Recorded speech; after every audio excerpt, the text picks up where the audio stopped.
Alright guys, a quick one. Here, I'll detail how to check and remove virus on your Windows PC. This works on Windows 10 and then Windows 11. So if at the end of this you found this often informative, please don't forget to like and then subscribe.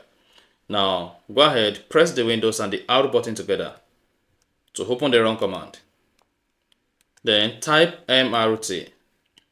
Click on OK. Hang on. And then you want to click on Yes from the pop. Then hang on for this to open the Microsoft Tool Remover on your Windows PC. This. Now go ahead and click on Next. Select Full Scan. Click on Next. Then this is going to scan your PC for any available virus. If there is any virus available here, this will help you to remove the virus. You're going to see infected files, if possible, the directory, and how you can remove it. In the other way around, if there's no virus found, then you're going to see no malicious software was detected.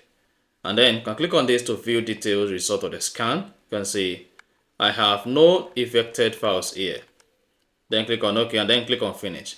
And then you are good. So that is exactly how you can search for virus on your PC and then remove it using the Microsoft Remover tool.